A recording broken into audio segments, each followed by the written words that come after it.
Olá! Hoje vamos olhar para um caso que deu muito que falar em Portugal, a venda de 6 barragens por um valor absolutamente astronómico e a incrível batalha que se seguiu para cobrar os impostos devidos.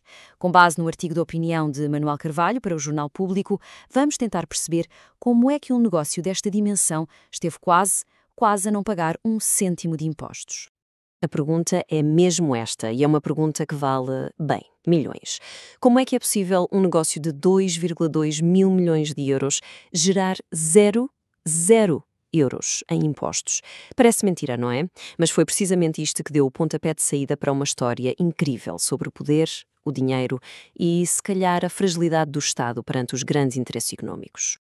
E que valor é este? Estamos a falar de 2.200 milhões de euros. Foi por este valor que, em 2020, a EDP vendeu as suas concessões de 6 das suas barragens no Douro. O comprador, um consórcio internacional liderado pelos franceses da Engie, é um negócio de uma escala de facto monumental. E agora, reparem bem nisto, o negócio vale mais de 2 mil milhões de euros. E a fatura fiscal inicial é de zero. Nada. Nem um euro. O Estado, na altura, entendeu que não havia lugar ao pagamento de impostos como o IMT ou o imposto de selo. E olhem, isto não foi um mero erro de cálculo, não. Foi esta decisão que acendeu o rastilho por uma polémica que se arrastou durante anos. Ok, então como é que isto foi possível? Como é que se chega a este ponto? Para perceber o quebra-cabeças, temos mesmo de dar um passo atrás e ver o que diziam o governo e as finanças na altura.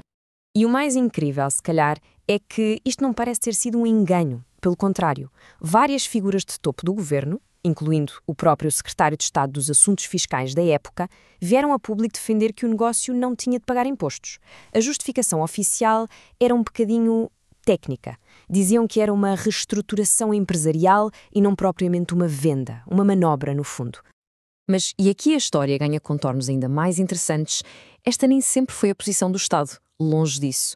Se olharmos para trás, o que encontramos é uma série de reviravoltas e contradições que acabaram por criar a tal tempestade perfeita a nível jurídico. Vamos espreitar esta cronologia para perceber melhor. E esta cronologia é mesmo reveladora. Reparem, em 2006, a Procuradoria-Geral da República diz que as barragens são bens privados e, portanto, têm de pagar impostos. Claríssimo. Em 2015, a própria autoridade tributária concorda e emite uma decisão que diz exatamente isso. Mas depois, em 2016, tudo muda. Num tribunal arbitral, a autoridade tributária dá o dito por não dito e passa a aceitar os argumentos da EDP. Foi esta inversão de marcha que, na prática, abriu a autoestrada para que em 2020 se dissesse que a venda não pagava impostos. No fundo, a questão legal central era até bastante simples de formular, embora complexa de resolver. A pergunta era: uma barragem hidroelétrica é um prédio para efeitos fiscais?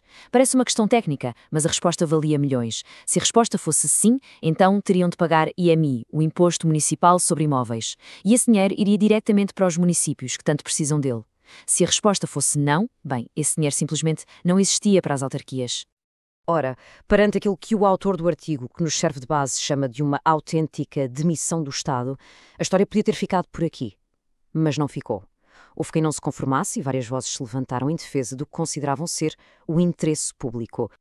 E esta resistência foi bastante alargada. Tivemos partidos políticos como o Bloco de Esquerda e o PCP a levantar a questão. Tivemos figuras como o Rui Rio, na altura líder do PSD, e até, curiosamente, uma voz dentro do próprio governo, a do então secretário de Estado Nuno Félix. Mas se calhar o destaque principal vai para o movimento cultural Terras de Miranda. Pensem nisto, o movimento local de uma das zonas mais esquecidas e empobrecidas do país a decidir enfrentar estes gigantes. E aqui percebemos que isto era muito mais do que uma guerra de números ou de tecnicismos legais. Para os municípios da região do Douro, aquele dinheiro dos impostos significava tudo. Significava poder investir em estradas, em escolas, em saúde. Significava poder compensar, de alguma forma, os impactos ambientais que as barragens têm no território. Deixar fugir esta receita era, no fundo, dizer àquelas populações que a riqueza que ali se produzia não era para elas.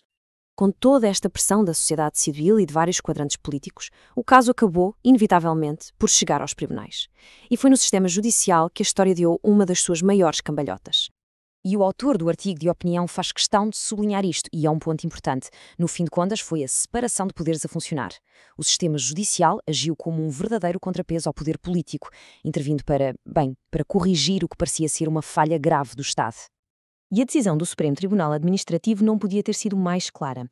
Pôs um ponto final na discussão. Disse, preto no branco, sim, as barragens são consideradas prédios para efeitos fiscais e mais, sim, os seus equipamentos, como as turbinas, têm de entrar na avaliação do valor e, conclusão lógica, sim, têm de pagar os impostos devidos. Fim de debate. Ok, e em termos práticos, o que é que isto significou? Significou que o Ministério Público deu ordem à autoridade tributária para avançar e cobrar o dinheiro. E quanto dinheiro era? 335 milhões de euros.